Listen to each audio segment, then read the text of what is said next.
I am joined by Robert Griffin III, James White, Field Yates Meanakeims. All right, so first play we're going to look at, 2nd and 2, one of the Patriots' first offensive plays. What's going on, everyone? Mike Kadlick, Taylor Kyles here for CLNS Media, back with another Patriots pregame show, here on the Patriots Daily Podcast, powered by Prize Picks and Game Time. We'll talk about them in a few minutes, but first, we are here to preview Patriots versus Cardinals coming up at 4:25 today out at State Farm Stadium in Arizona, and we are also going to take a look at the inactives on both sides, Patriots as well as Cardinals. Let's start there, Taylor. Patriots inactives just come out. Javon Baker, inactive, healthy scratch.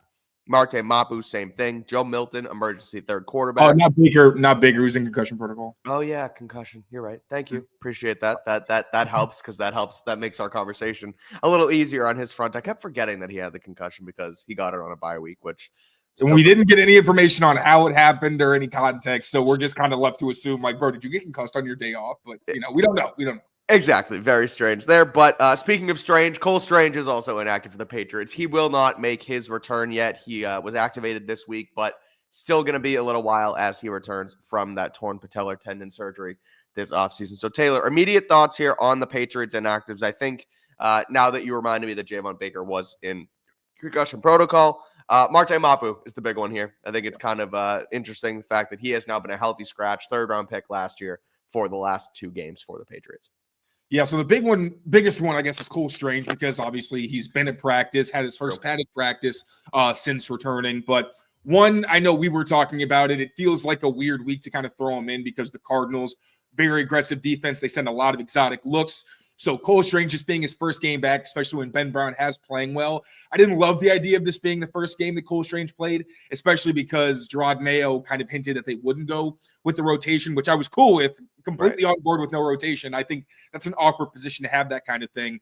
But even still, you want Cole Strange to get in there at some point, but going to be Ben Brown once again. Marte Mapu was a weird one. I asked DeMarcus Covington about Mapu being a healthy scratch last week because he's been dealing with a neck injury. It seemed like that limited him in his role in some games. And then last week he was off the injury report and with the neck injury late, but then didn't play. When I asked Covington, he said that it was, quote, team needs that we needed to handle. Whatever that means. It was very vague. Didn't give me any more information. He's been vague lately with his job security questions on the line and the defense getting under fire. He hasn't said much, so that was kind of typical, I think, for him too. But yeah, maybe that's been it. But it's for a young player like Mapu, I asked also, is there anything that you'd like to see more from him down the stretch? Because Gerard Mayo said that he wanted to see what the young guys had and what they could, had in their roster.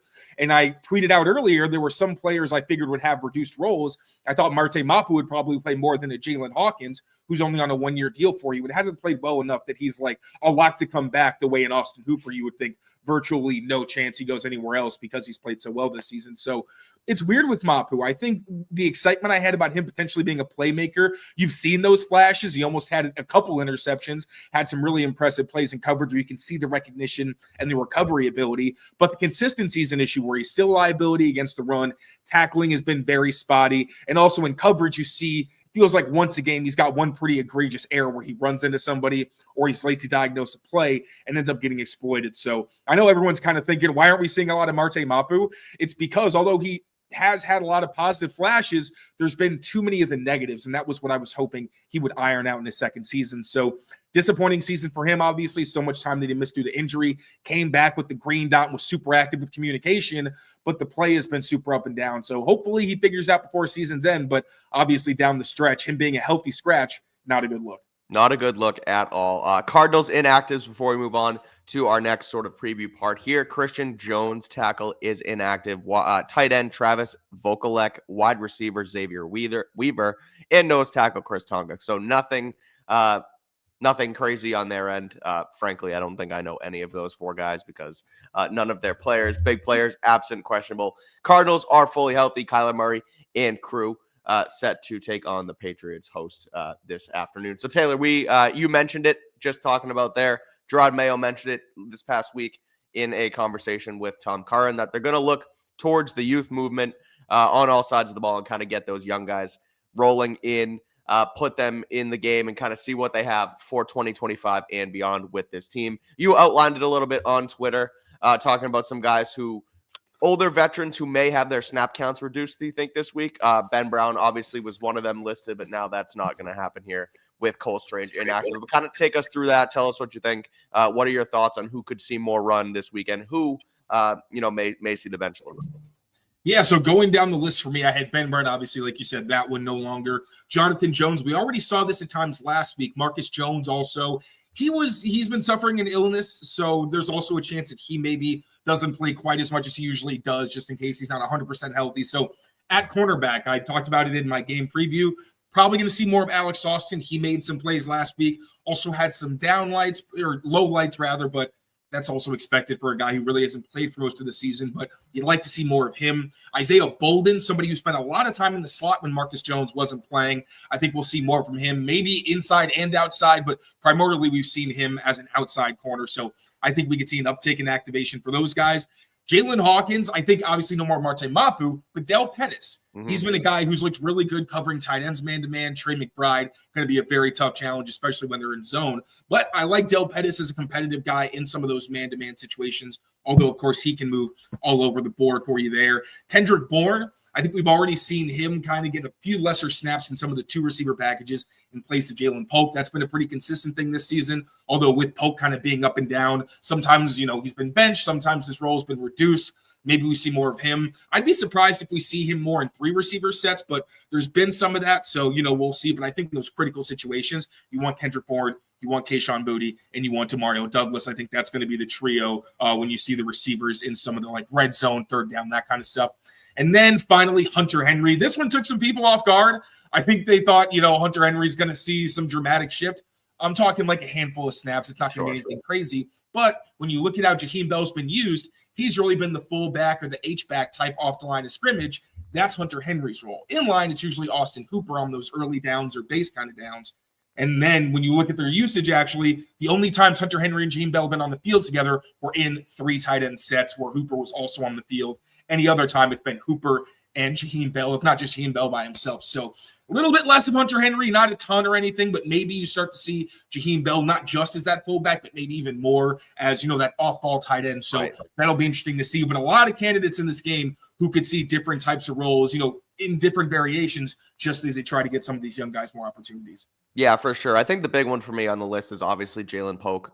That's the obvious one. You want to see what that second round pick can do. What scares me a little bit is if they do give him the uptick and you still see the incredible lack of production that we've seen from him all season long. Now, I go back and forth on it being a panic mode firestorm if he goes out there and throws up zeros across the board again with increased snap counts. Even Alex Van Pelt said this week, talked about the rookie wall with him and that he kind of hit a lull and went through it mentally a little bit. He basically admitted that the mental side of things kind of got to it with Polk a little bit. So we'll see what happens there. I ultimately think that for him, he needs the offseason. He needs it to reset and he needs to come in 2025 fresh. I think if he puts together a couple solid games here down the stretch, great. But I also ultimately don't think that's going to make or break his career. I think even if he throws up duds, I don't want to say I'm not worried about Jalen Polk because it's been rough. It's been really bad for him. But I don't think it's the end all be all if he still struggles down the stretch. I think he's still going to get another chance next year, and I think that he could still turn around. So we'll obviously see what happens there with him. We'll talk about your keys to the game, Taylor, before we get out of our quick little pregame show here. But first, let's talk about our friends at Prize Picks and Game Time. Prize Picks is the best place to get real money sports action with over 10 million members and billions of dollars in awarded winnings. They make daily fantasy sports accessible to all. All you have to do is pick more or less on at least 2 players for a shot to win up to 200 times your cash right now on Prize Picks. Run your game all season long. It's America's #1 daily fantasy sports app. I tweeted out my lineup today. Let's make a makeshift Pat's daily lineup right now, Taylor. I am looking at the Prize Picks lineups for the Patriots. I'm going to ask you one. I'm going to have you give your pick. Demario Douglas, more or less than 3.5 receptions today? Oh, more. I think more. All right. We're going with Pop to have more than 3.5 receptions. Then I'm going to go over to the Cardinals, and I'll read a couple out. I'll give you one more pick. All right. James Conner, longest rush, more or less than 15.5 yards? I'm going to go less. They've done a good job keeping like explosive runs off the board. It's the down-to-down stuff that worries me. I like it. Sounds good. That's our Pat's Daily lineup. Pop Douglas to have more than 3.5 receptions. James Conner's longest rush, less than 15.5 yards. We'll tweet that out. We'll send it out there. And if you want to come join us, do so on Prize Picks. All you got to do is download the app. You create an account and use code CLNS to get $50 instantly after you play your first $5 lineup. It's that easy. Again, download the app and use code CLNS. You get $50 instantly after you play your first $5 lineup.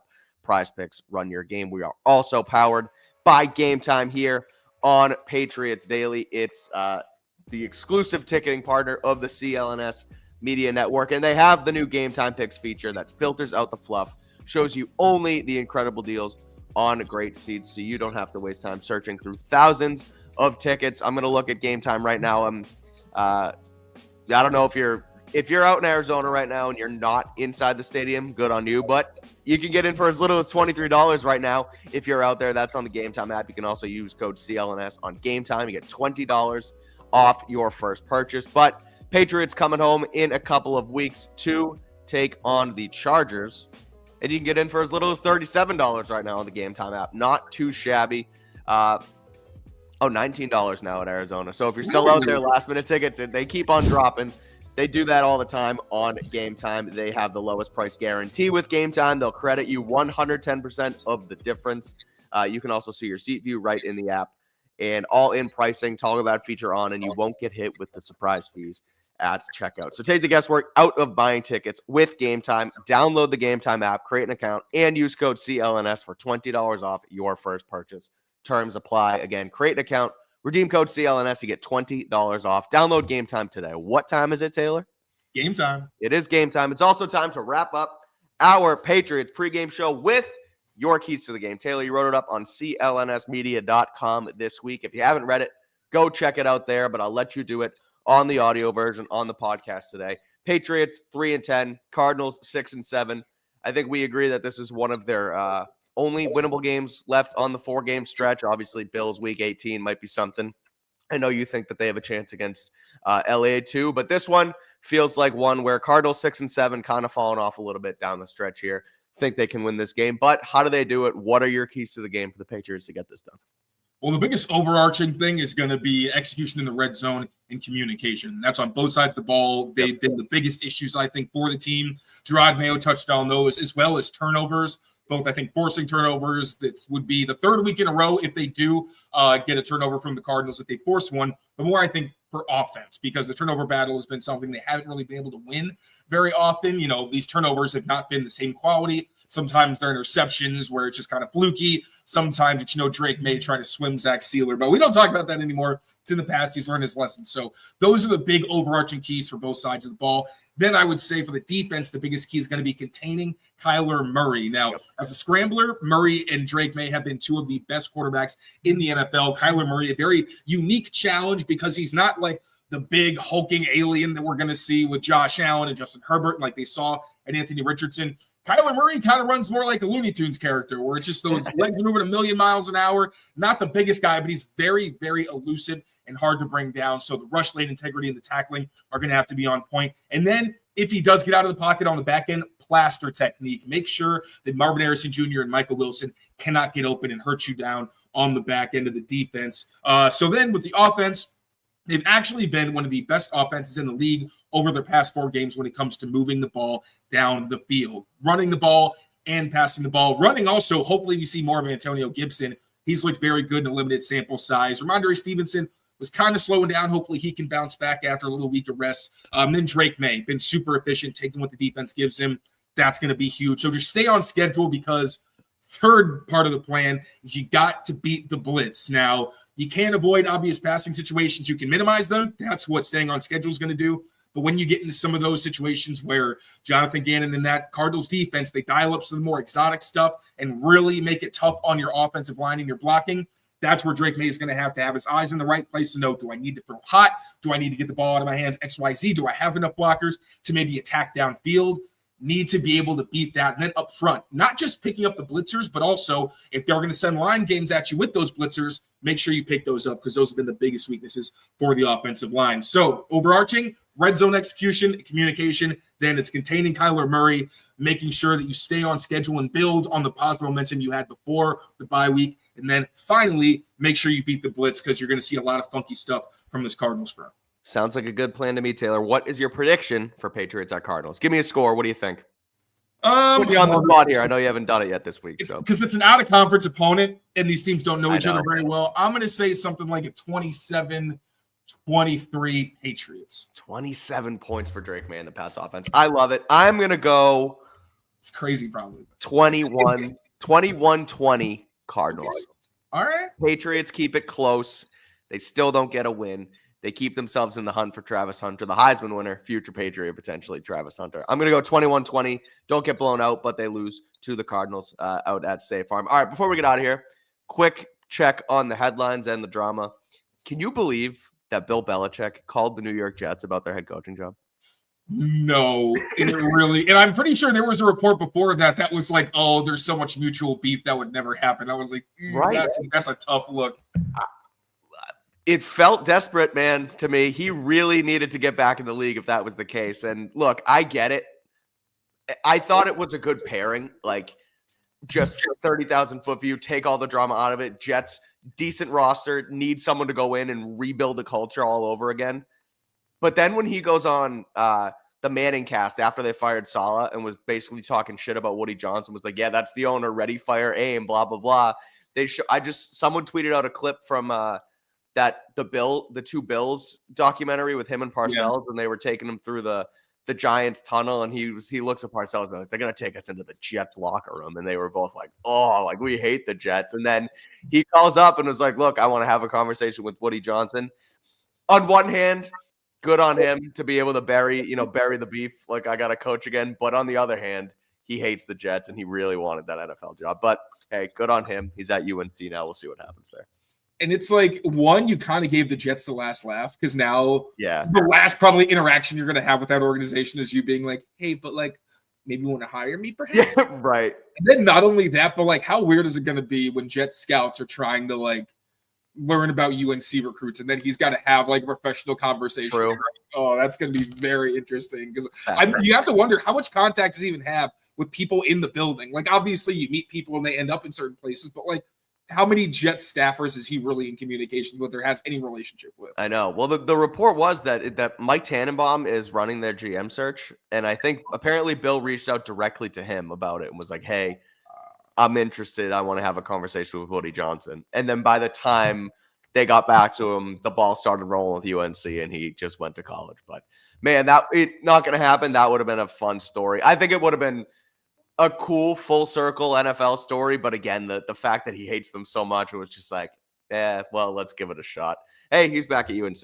It'll be fun. But all right, that's going to do it here for our Patriots pregame show. Patriots coming up at 4:25 at State Farm Stadium in Arizona, looking to get their fourth win of the season. Myself and Taylor will be back here on the channel postgame to break it all down, to wrap it all up. No John Zanis today, so I am in the host chair. It's going to be us once again here right after the game, so make sure you keep it locked in on here. Turn on notifications so you know when we go live, and we'll stream it on Twitter as well, so you'll be able to check it out and interact with us here. So right after the game, Patriots postgame. Until then, thank you all for tuning in. Take care of yourselves. Take care of each other, and we will see you in a couple hours. Peace out, everyone.